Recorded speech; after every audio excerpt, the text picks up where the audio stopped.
교회에 대한 책망, 곧 미지근한 신앙에 대해서 살펴보려고 합니다. 오늘 첫 시간이기 때문에 라오디아 교회에 대해서 간단히 소개하고 그 다음에 내용을 본문들을 풀어나가 보려고 합니다. 라오디아 교회는요, 있는 곳은 라오디아라는 지역에 있는 교회입니다. 라오디아라는 그 지역은 어떤 곳이냐? 그때 당시에는 교통이 굉장히 좋았던 곳이래요. 뿐만 아니라 그곳에는 공업과 상업이 발달하여서 굉장히 부유한 동네였다고 합니다. 도시였다고 합니다. 그곳에는 그 의학교가 있었고요. 특히 눈에 관련한 그 의학교가 굉장히 발달했다고 합니다. 그래서 그곳은 좀 풍요한 생활을 했대요. 그곳에는 활발한 금융거래와 또 상업거래와 무역거래가 있었기 때문에요. 그 도시 전체가 좀 부유한 도시였습니다. 이런 도시들은 종종 계속해서 우리가 일곱 교회에서 종종 나타나 있던 교회였습니다. 라오디아 교회는요, 골로새 교회와 함께 에바브라가 설립한 교회이기도 합니다. 에바브라라는 이 사람은요, 바로 라오디아 교회, 골로새 교회를 설립한 설립자이기도 합니다. 아바브라가 누구냐? 그는 사도 바울과 함께 사역했던 사람입니다. 사도 바울은요, 그를 향하여 이렇게 말합니다. 함께 종된 사랑하는 에바브라라고 말합니다. 또는 그를 이렇게도 칭찬합니다. 신실한 그리스도의 신실한 일꾼. 그리고 사도 바울은 그를 향하여 이렇게도 말합니다. 바울이 이제 감옥에 갇혀 있었거든요. 그때 사도 바울과 함께 끝까지 함께 했던 사람, 그 사람을 이렇게 표현했던 것이죠. 그리스도 안에서 나와 함께 갇힌 자, 곧 에바브라를 뜻하고 있습니다. 이처럼 에바브라는요, 신실했었고 하나님 앞에 정직했으며 또한 함께 동역했던 사람들과 함께 끝까지 충성된 마음으로 하나님께 향하여 거룩한 마음, 신실한 마음, 또 의로운 마음들을 갖고 있었던 사람입니다. 이러한 그가 교회를 설립을 했거든요. 그리고 이렇게 설립된 교회에서 에바브라뿐만 아니라 사도들이 함께 그곳에 와서 말씀을 증거해 주었습니다.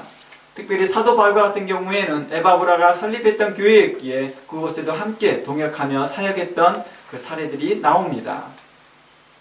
이러한 교회가 예수님께 책망을 받습니다. 참으로 훌륭한 목사님이, 훌륭한 사역자가 교회를 설립을 했습니다. 그리고 그 교회를 계속해서 건강한 교회로 유지될 수 있도록 여러 사도들이 와서 말씀을 가르치고 또 기뻐하였습니다. 우리가 보통 이렇게 노예가 있는 교회들은요, 교회가 하나가 설립되면 목사님들이 와서 함께 축복해주고, 여러 목사님들이 와서, 귀한 목사님들이 오셔서 그 교회에 대해서 축복해주고 그 교회에 대해서 관심을 갖고 기도해줍니다. 그리고 때론 정기적으로 오셔서 말씀을 나눠주기도 합니다. 아마 이런 것들을 상상하시면 될 겁니다. 이러한 라오디아 교회를 주님은 책망합니다. 라오디아 교회가 외딴 지역에 있어서 그냥 별로 훈련받지 못한 목사님이 그곳에서 목회하고 있다가 책망받은 게 아니라 그 교회는 참으로 신실한 목사님이 그 교회를 설립하였고 사도 바울도 인정할 만큼 또 성경에 기록될 만큼 그는 신실한 사람이었습니다.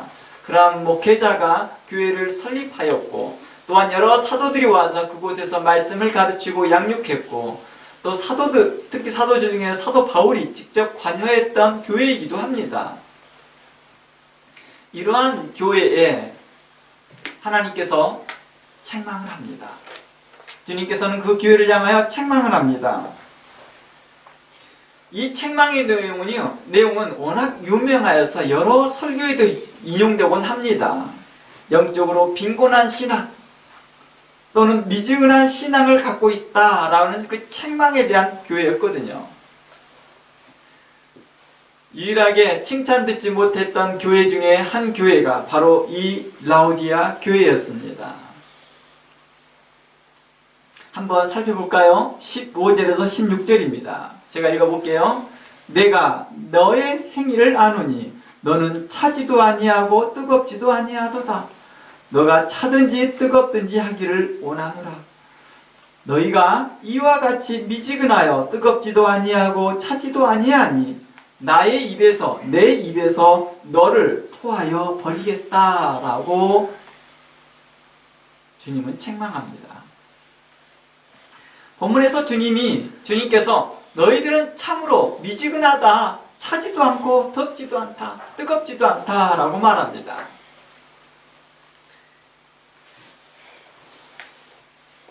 차든지 뜨겁든지 이게 무슨 뜻일까요? 우리에게 어떤 신앙에 대해서 양자택일, 즉 뜨거워라 아니면 차라, 이걸 꼭 한 가지를 선택하여서 가라라는 뜻은 아닙니다. 너가 만일 뜨거워야 되든지 아니면 차갑든지 이 둘 중에 하나를 선택해라, 삶 가운데 이런 삶을 살아라, 이런 맥락보다는 그들의 미지근한 신앙생활에 대한 영적 상태를 지적하고 책망한 내용입니다.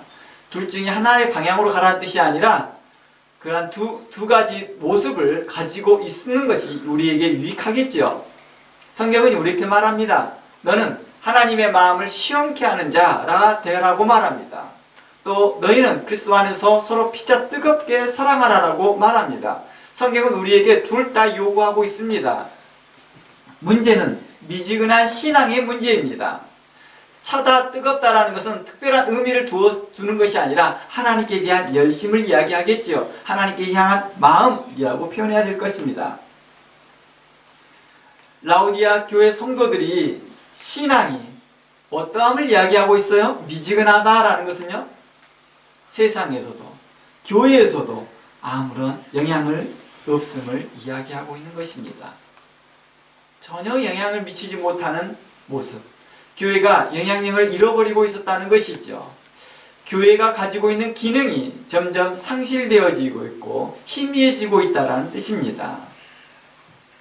믿음 생활에 대한 열정이나 관심이 점점 사라지는 상태를 말하고 있는 것입니다. 이는 더 나아가 설명하면 그들 안에 있는 세상의 죄와 허물을 멀리하려는 의지도 없다라는 것이죠. 그러한 마음이 없어지기 시작합니다. 그냥 있으면 있는 대로, 없으면 없는 대로 그냥 살아가는 것입니다. 이것은 죄에 대한 이야기입니다. 교회 안에 여러 가지 문제점이 있는데도, 가정 안에 여러 가지 문제점이 있는데도, 내 안에 여러 가지 문제점이 있는데도 불구하고도 그냥 무시하고 살아가는 것입니다. 영적으로 무관심한 것입니다. 이러한 것은 또한 신앙의 안일함에서도 포함됩니다. 안일한 신앙생활, 이러한 모습들이 미지근한 신앙생활을 이야기합니다. 마치 감정이 마비된 듯 말입니다. 다른 사람들과 타협하는, 그러니까 세상과 타협하는 이러한 모습들이 종종 나타납니다. 신앙생활을 하지만, 겉으로는 신앙생활을 하지만 늘 변명과 타협으로 어떻게 합니까? 세상과 조율해 살아가더라는 것입니다. 겉으로는 예배와 예배 예식은 잘 따르지만 실질적인 자신의 영적 변화는 일어나지 않고 있다는 것입니다. 영적 성장이 없는 거죠. 그러니까 나이 먹어서 성숙해지는 것이지, 세월이 흘러서 성숙한 것이지 영적으로 성숙하지는 않는다는 것이죠.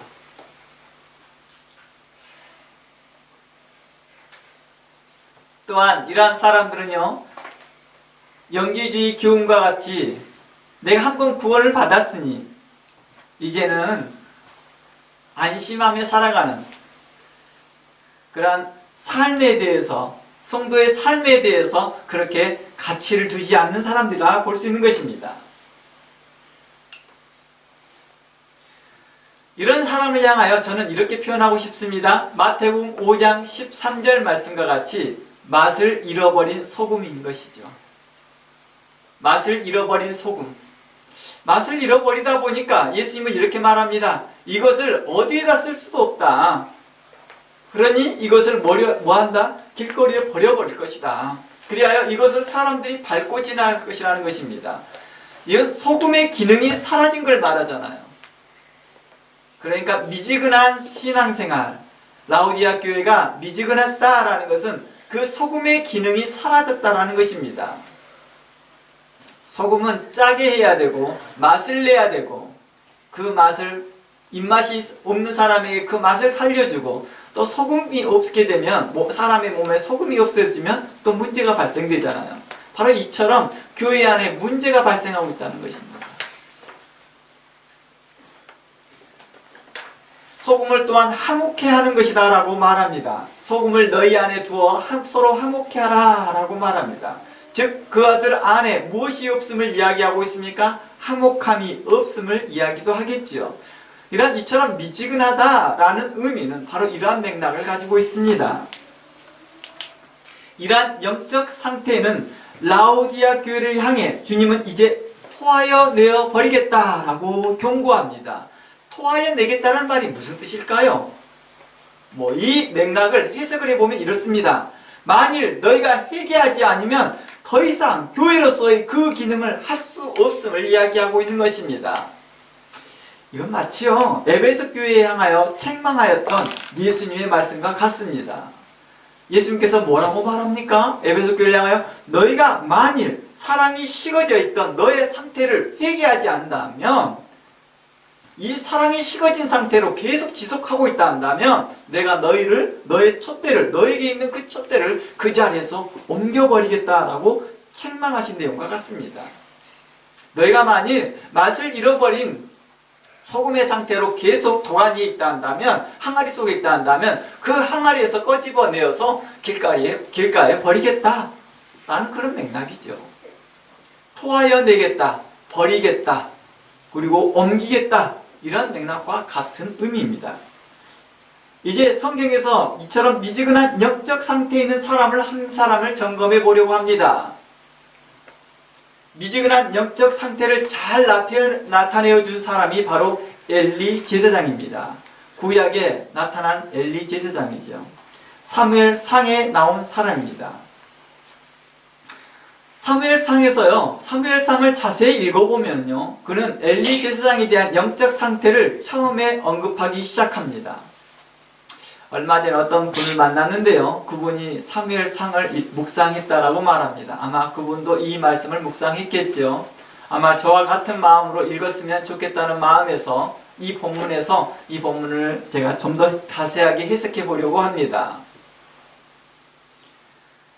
이곳에서 사무엘상 2장 4장에서 나타난 2장부터 3장 4장 길게 다루거든요. 이 엘리 제사장에 대해서요.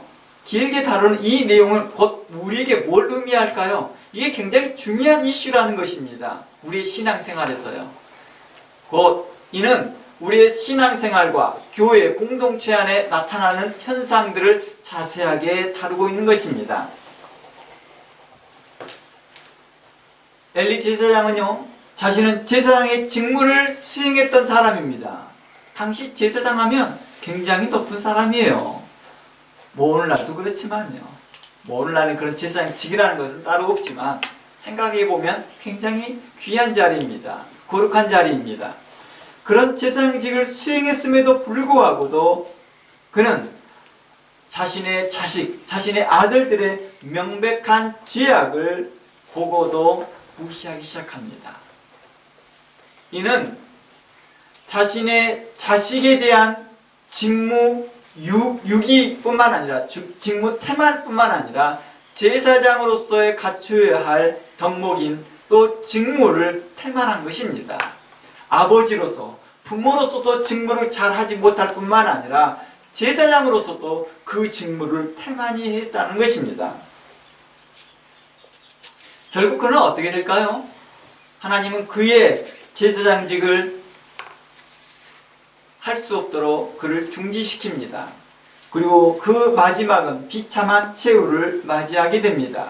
이게 동시간에 일어나 버리거든요. 이제 그런 원인들을 좀 더 자세히 살펴보려고 합니다. 사무엘상 2장을 가보면 2장 22절부터 보면 이런 내용들이 나옵니다.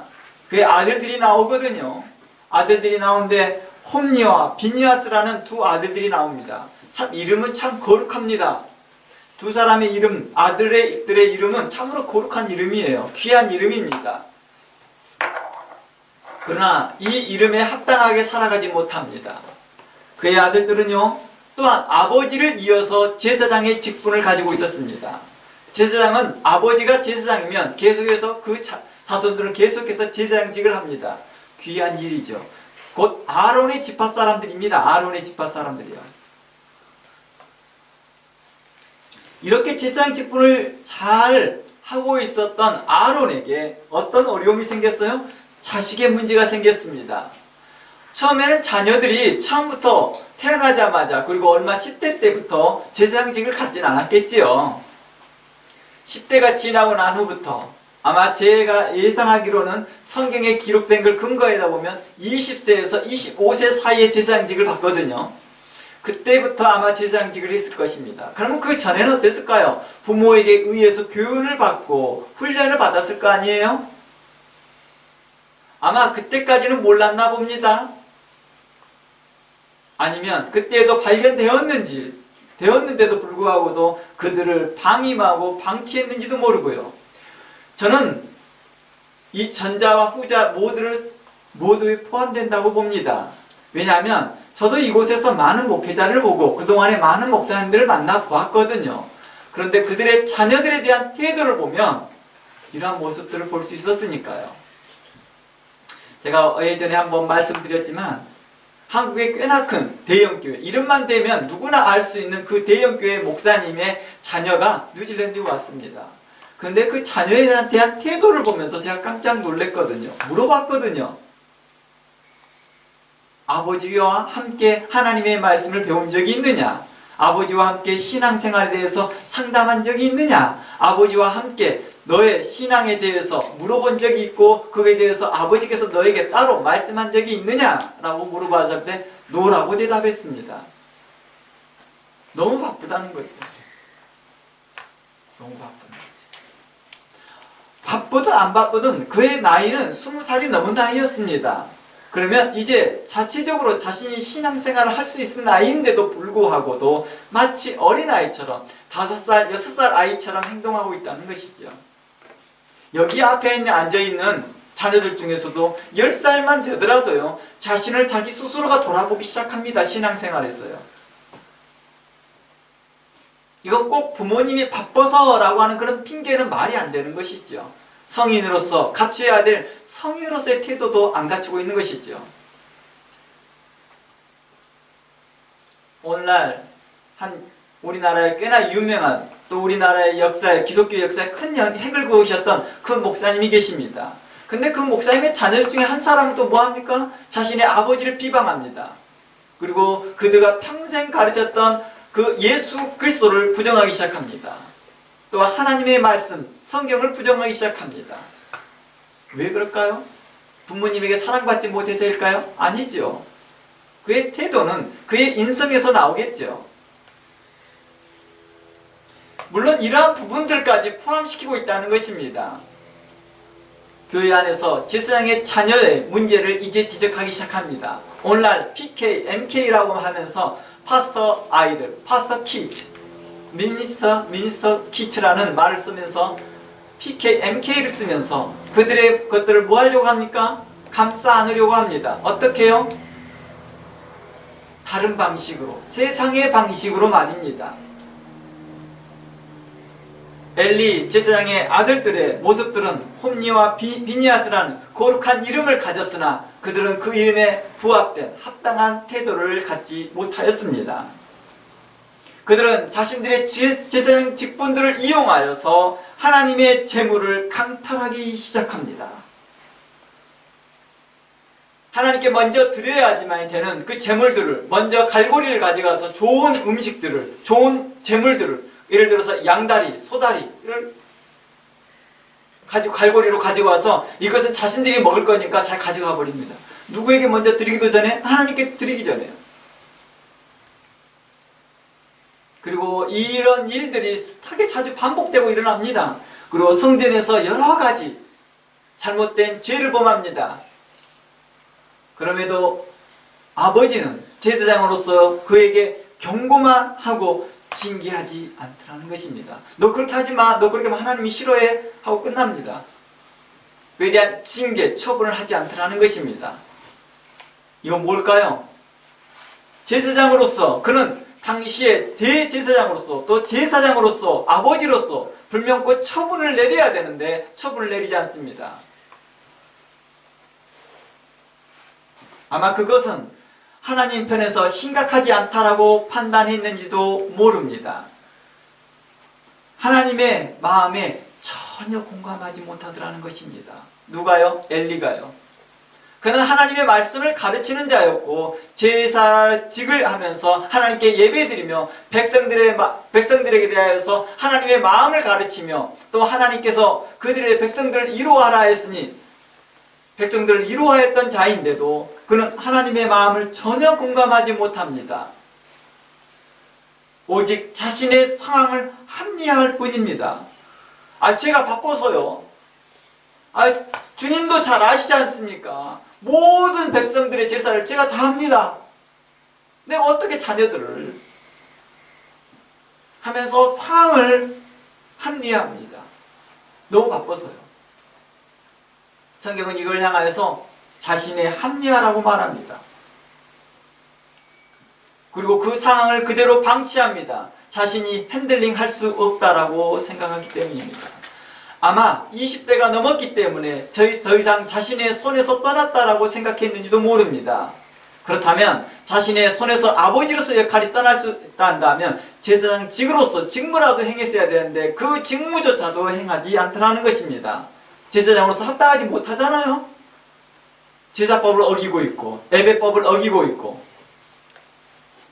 거룩한 공동체의 리더로서 합당하지 못하고 있다 한다면 당연히 그 리더자의 책임자로서 그를 책망하고 징계하고 그에 따른 처분을 내렸어야 되는데 아무런 행동을 하지 않습니다. 그에게 엘리 제사장에게서는 단호함이 없었습니다. 명백함이 없었습니다. 단지 유유부단한 태도만 보였던 것이지요. 말씀도 가르치고 예배도 집행을 하고 성도들을 보는 데 앞에서 거룩한 말로 기도도 하고 말씀도 증거하였지만 정작 그의 마음은 유유부단한 태도를 취하고 있더라는 것입니다. 이로 인하여서 죄가 만연하도록 다 두고 있더라는 것입니다. 그 결과 어땠을까요? 하나님이 엘리의 집안에 대하여 멸망을 선언합니다. 이제 망할 것이다. 누구를 통해서요? 사무엘을 통해서도 말합니다. 이미 사무엘을 통해서 그렇게 말을 했다는 것은 이미 엘리 제사장의 기능이 끊어졌다는 뜻을 이야기하고 있죠. 엘리의 제사장의 기능이 더 이상 역할을 하지 못하고 있도다.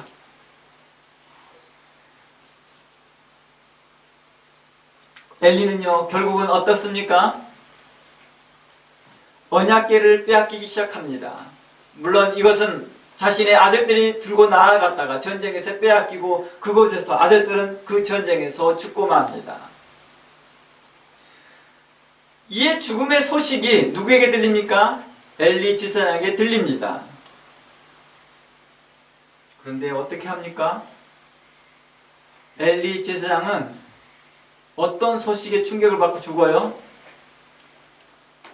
법궤가 빼앗겼다는 것에 충격을 받는 것도 아니고 전쟁에 졌다는 것에 충격을 받는 것이 아니라 자신들의 아들들이 죽었다는 것에 충격을 받고 죽습니다. 이게 뭘 의미할까요? 그가 죄가 있고 아들들이 죄가 있었다는 것을 있는 그 상황을 인지하지 못하는 거잖아요. 계속해서 법궤를 메고 가려고 할지라도 주님 이들은 안 됩니다. 실질적으로 전쟁에서 법궤를 메고 갔다는 것은요 뭘 의미할까요? 이스라엘 사람들한테 엄청난 의지가 되는 사람이란 뜻이에요. 존귀함을 받고 보호를 받고 가장 많이 사람들에게 칭찬을 듣고 격려를 듣는 그 위치 아닐까요? 존경함을 받는 위치 아닐까요? 가장 많은 사람들이 그 전쟁에서 의지하는 그 법궤를 쳐다보고 있고 그것을 지고 가고 있는 홈리와 비니아스를 가장 존경스러운 눈으로 바라보며 의지하는 마음이었을 거 아니에요. 그런 위치에 계속 자신의 아들들을 두기로 원하고 있더라는 것입니다. 죄가 불명꽃 드러났음에도 불구하고도, 여러 가지 죄가 있어서 문제가 되는데도 불구하고도, 하나님께서 그에게 있어서 사무엘을 통해서도 말씀했는데도 불구하고, 경고하고 지적했음에도 불구하고도 그는 그것들을 무시하고 합리화하더라는 것입니다.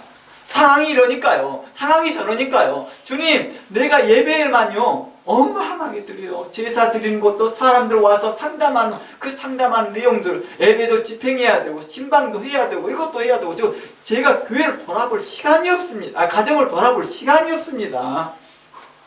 내가 주님께 헌신하니까 주님께서도 내 자녀를 돌봐줘야 되지 않습니까? 이렇게 딜을 해요. 딜을. 얼마나 어리석은 말을 하고 있는 것입니까?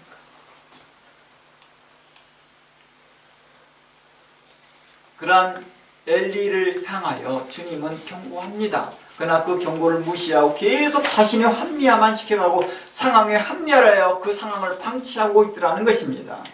그런 유유부단한 태도가, 결국에는 그의 미지근한 그 태도가 하나님께서 그를 토하여 내버리더라는 것입니다. 하나님의 엄중한 경고와 자신의 죄를 생각하지 않고 아들들을 잃어버린 것에 대한 충격만 받습니다. 그들의 죄에 대해서 생각해 보지 못했던 것입니다. 자주 그래요. 자주 그래요. 아들들에 대하여서 죄가 있으니 주님, 저는 할 수 없습니다.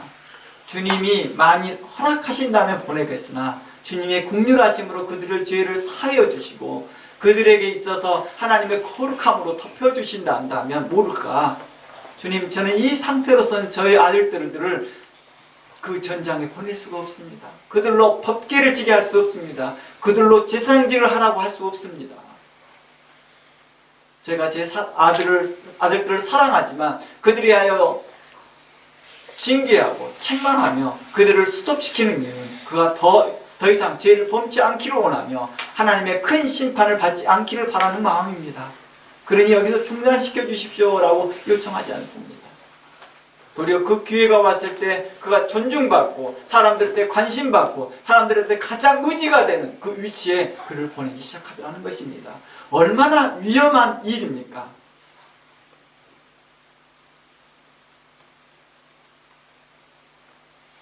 그는 아마 설마 했겠죠. 하나님이 세운 사람인데, 하나님의 일을 하는 제사장인데, 하나님의 일을 하는 제사장 또 아들이기도 하는데, 자신도 하나님의 음성을 들었던 사람이잖아요. 엘리도요. 당시에 공인된 제사장입니다. 그리고 우리 아들들도 공인된 제사장입니다. 이와 같은 태도겠지요. 이와 같은 이러한 신앙의 태도를 미지근한 신앙이라 했다는 것입니다. 결국 자신뿐만 아니라 제 가운데 있는 모두를, 이 죄에 함께 동참하고 있는 사람 모두를 파멸로 이끌어가고 있더라는 것입니다. 성경은 증거합니다. 함께 찾아볼까요? 사무엘상 2장 29절입니다. 사무엘상 2장 29절 말씀에 이렇게 나옵니다. 너희는 어찌하여 내가 내 초소에서 명령한 내 제물과 내 예물을 밟다라는 것은 뭐예요? 그들이 하나님의 것을 경멸히 여기고 무시하고 가볍게 여기고 경히 여겼다는 것입니다.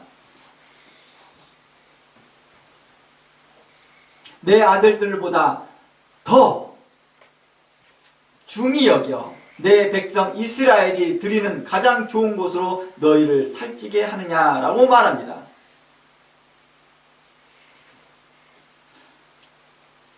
엘리 제사장에게 너의 아들을 나보다 더 중히 여긴다라고 말합니다. 하나님보다 더 중히 여긴다.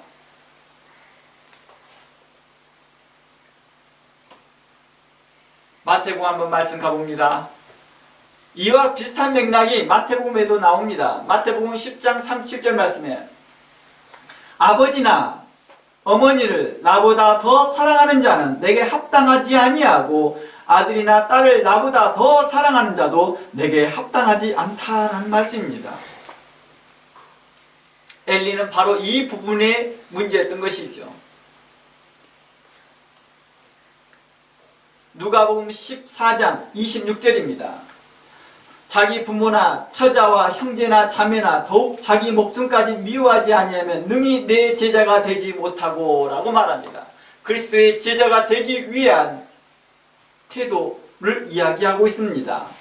엘리 제사장은 그리스도의 하나님의 제자로서 마땅히 행해야 할 태도를 취하지 않고 있더라는 것입니다. 여기에서 이제 제가 설명을 해보려고 합니다.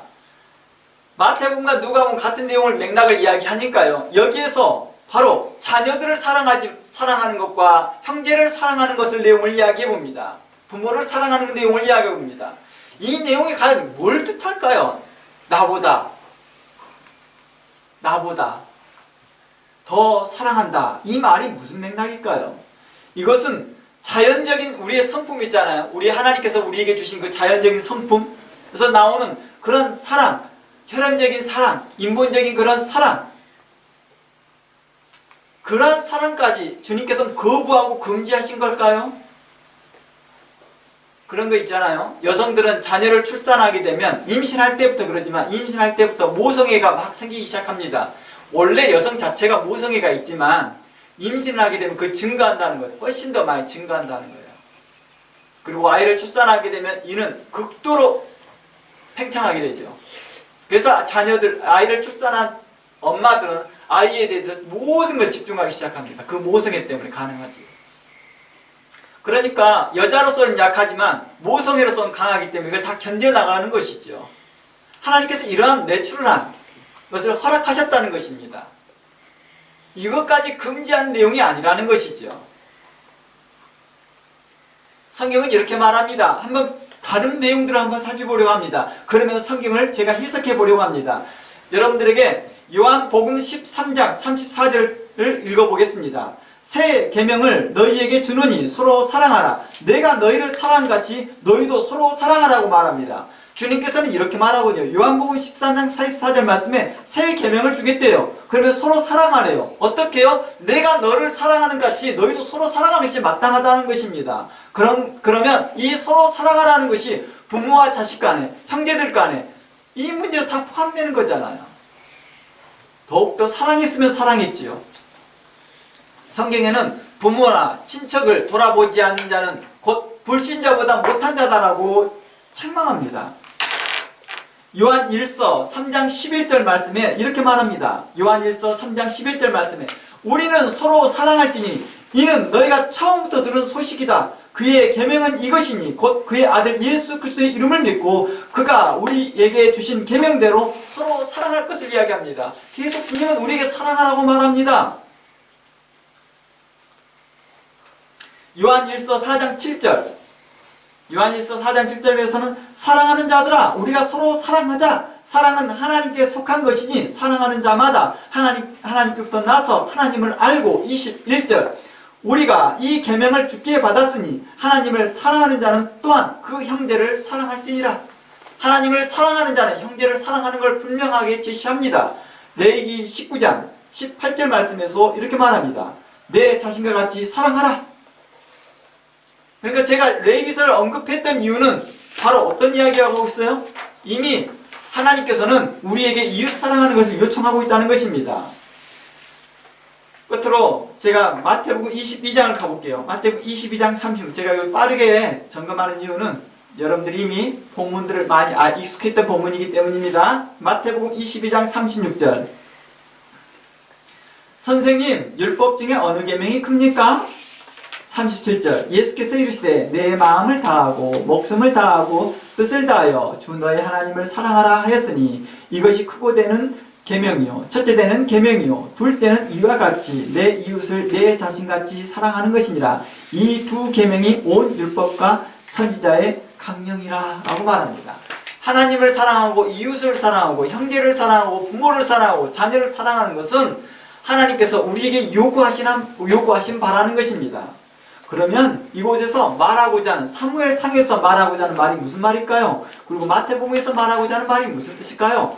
나보다 더 중히 여겼다라는 사무엘상 말씀과 나보다 더 사랑한다라는 이 맥락은 바로 가족과 자녀나 형제 중에서 말씀대로 행하지 않는 것을 묵인하고 방치하고 있는 것을 이야기하고 있는 것입니다.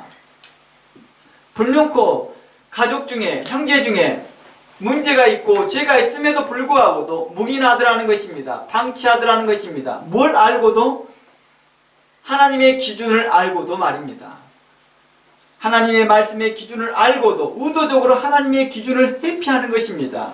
하나님의 말씀보다, 하나님의 거룩한 기준보다 자녀와의 현재의 관계를 유지하기를 원하더라는 것입니다. 제가 뉴질랜드에서 이제 디플로마 과정을, 신학 디플로마 과정을 하는 동안에 그 학장님하고 이제 학생들과의 대화가 있었습니다. 근데 학장님이 자기 자녀들 이야기를 하더라고요. 자신의 자녀들 이야기를. 근데 그 자신의 자녀들이 자신의 말을 잘 안 듣는다는 거예요. 자신의 말들을 잘 안 듣는. 물론 자녀들이 다는 아닙니다. 근데 한두 명이 그랬나 봐요. 자녀가 한 4명 정도, 5명 정도 됐는데 그 중에 한두 명이 말을 안 들었나 봅니다. 특히 그 말을 안 듣는 자녀가 딸이었어요. 학장님은 남자고요. 그러다 보니까 어떻게 했느냐, 그 딸의 문제를 한참 이야기를 하더라고요. 막 이야기하더라고요. 그러니까 학생 한 명이 그러면 그 딸에 대하여 어떻게 합니까? 라고 질문을 했어요. 아마 예상치 못했던 질문이었나 봐요. 그분은 그냥 자신의 넋두리 하듯이 그냥 이야기했던 말인데 학생이 예상치 않는 질문을 한 거예요. 그럼 그 자녀에게 어떻게 대합니까? 라고 물어봤더니 그 학장님이 이렇게 말한 거예요. 저는 아무것도 하지 않습니다. 근데 학생이 놀래서 왜 아무것도 하지 않아요? 라고 질문했습니다. 관계 때문이죠.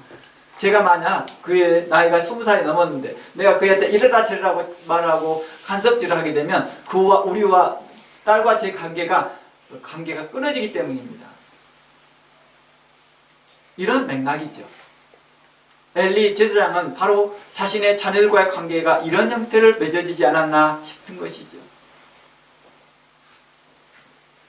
단호함보다, 명백함보다 유유부단한 태도를 취하는 것입니다. 하나님의 기준을 알거든요. 자녀를 어떻게 양육하라는 것도 알거든요. 성경을 기록하고 있거든요. 학장이면 충분히 그걸 알고 있을 거 아니에요. 근데도 이것을 무시하고 이그노어하고 다른 사람들에게 이 말씀을 적용하되 자신에겐 적용하지 않더라는 것입니다. 오직 자신의 상황을 합리화하며 그 상황을 방치하더라는 것입니다. 그래서 잠언서에서는 이렇게 말합니다. 제가 잠언서에 있었던 내용들이니까요. 쭉 읽어드리겠습니다.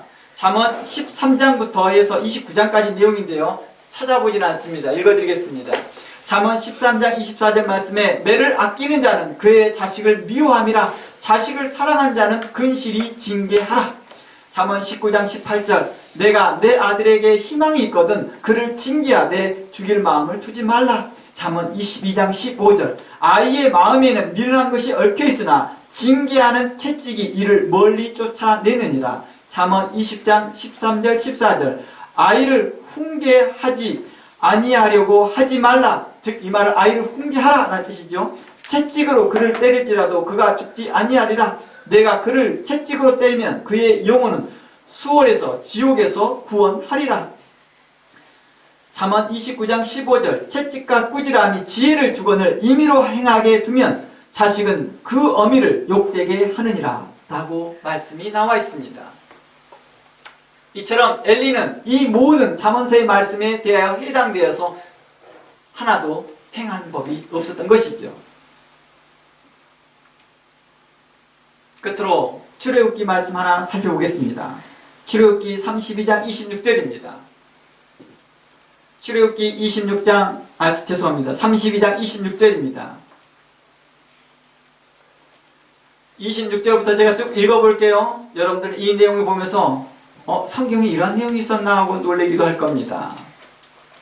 이에 모세가 진 문에 서서 이르되 누구든지 여호와의 편에 있는 자는 내게로 나오라 하매 레위 자손들이 다 모여 그에게 가는지라. 모세가 그들에게 이르되 이스라엘의 하나님 여호와께서 이르되 이렇게 말씀하시기를 너희는 각각 허리에 칼을 차고 지니 이 문에서 저 문까지 왕래하며 각 사람이 그 형제를 각 사람이 자기 친구를 각 사람이 자기 이웃을 죽이라 하였느니라. 레위 자손이 모세의 말대로 행하매 이날에 백성 중에 3,000명가량이 죽임을 당하였느니라. 모세가 이르되 각 사람이 자기의 아들들과 자기의 형제를 쳤으니 오늘 여호와께 헌신하게 되었느니라. 그가 오늘 너희에게 복을 내리시리라. 이 말씀이 우리에게 말하고자 하는 내용입니다. 출애굽기 32장 내용은요, 미지근한 영적 상태, 엘리 제사장과 라오디아 교회와 완벽하게 대조되는 모습이었습니다. 이 사건이 언급하고 있는 것은요, 당시에 금송아지와 우상숭배로 인하여 이스라엘 전체가 영적으로 병들어가고 있었고 이제 죽어가고 있는 상태였습니다. 영적으로 혼탁해진 상태에서 모세는 레위 자손에게 말합니다. 레위 자손들에게 이제 단호하게 행하십시오. 레위 자손들은 당시에 이스라엘 12지파를 인도하는 영적 지도자들이었거든요. 이 영적 지도자들에게 말합니다. 이 지파 자체가 영적 지도자들입니다. 레위 지파 사람들입니다. 그러며 말합니다. 단호하게 행동하십시오. 이는 엘리 제사장이 범했던 유유부단한 태도와 대조되는 모습이겠지요. 하나님 우선순위라는 게 뭘 말하고 있는 것입니까? 하나님의 기준에 따르는 것을 말하는 것입니다. 하나님의 말씀보다 자녀의 부탁, 자녀의 어떤 관계, 그것에 연민하지 않는다는 것입니다. 하나님의 기준을 먼저 생각한다는 것입니다. 바로 엘리 제사장은 바로 이 하나님의 기준을 알고도 그는 따르지 않았던 것이죠. 우리 보고 성경은 이렇게 말합니다. 하나님은 너의 자녀를 사랑하고 너의 자녀들을 돌보고 너의 자녀를 잘 양육하라고 우리에게 요청합니다. 그런 하나님께서 왜 자녀들에 대한 이런 태도를 취하라고 했을까요? 바로 그 기준에 벗어났기 때문이겠죠. 그 기준에서 벗어나게 되면 어떻게 되는 거예요? 이 땅에서 삶이 마무리되는 것이 아니라 영원한 하나님의 나라에서도 너가 사랑하는 그 자녀 함께하지 못할 것이라는 것을 말하고 있는 것이죠. 그 영원한 하나님의 나라에서 너가 너의 자녀들과 함께하고 있고 나와 함께하기로 한다면 너는 너의 자녀들을 근실히, 너의 형제들을 근실히 책선하고 책망하고 바르게 하고 올바르게 하라고 했던 것입니다. 모세는 말합니다. 명확한 요청을 합니다. 그리고 레위 자손은 그 명확한 요청에 즉각적으로 반응했습니다. 그리고 그 레위 자손들은 미지근한 태도보다는 단호한 태도로, 명백한 태도로 취하였다는 것입니다. 사울 왕이 왜 하나님께 버림을 당하였습니까? 모든 가축도 다 죽이라 하였으나 그는 죽이지 않았습니다. 그 전쟁에서요.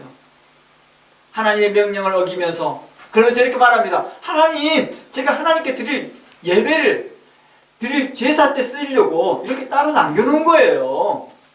양과 소도 남겨놨다니까요. 주님을 위한 거예요 라고 변명을 하였으나 주님은 그 기준, 하나님께서 명하셨던 그 기준을 따르지 않았다라고 책망합니다. 그리고 어떻게 합니까? 하나님은 하나님의 영이 사울에게서 떠나더라 라고 하더라는 것입니다. 사무엘이 와서 사울왕을 보면서 너무 가슴이 아파합니다. 사울왕이 사무엘을 붙들며 제발 가지 말라고 붙들었으나 사무엘은 그를 뿌리치고 나갈 때 그 마음들, 하나님의 영이 떠났음을 표현하는 것이죠.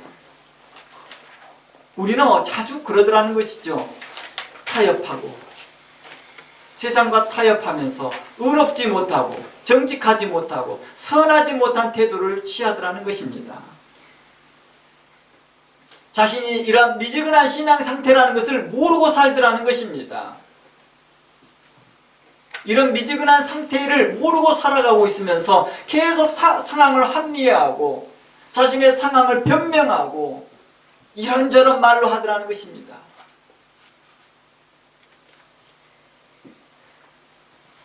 말로 하는 것이 아니라 행동으로 보이는 것이죠. 레위 자손들은 행동으로 보였습니다. 하나님께서는 이렇게 말합니다. 모세는 자신의 형제와 아들들을 쳤던 레위 자손들에게 오늘 여호와께 헌신하였다라고 말합니다. 우리 그런 거 있잖아요. 예배 시간 때도 우리가 헌신이라는 단어를 자주 쓰잖아요. 하나님께 헌신하는 자.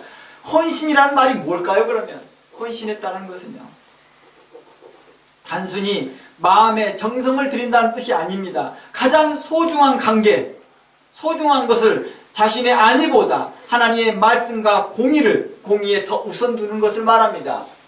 이걸 헌신이라는 것입니다. 하나님의 말씀을 따르는 것입니다. 자신이 원하는 것이 있다 할지라도 우리가 이러한 헌신이 어느 때도 나타났어요? 주일날 우리가 어떤 모임들이 있을 때, 중요한 모임이 있을 때 그 예배를 위해서 다른 걸 우리를 포기하였습니다. 우리 때요, 저는 이제 상업고등학교를 다녔기 때문에 썬데이 때 뭘 해요? 자격증 시험이 있었어요. 그런데 이 자격증 시험을 어떤 사람들은 포기한 사람도 있습니다.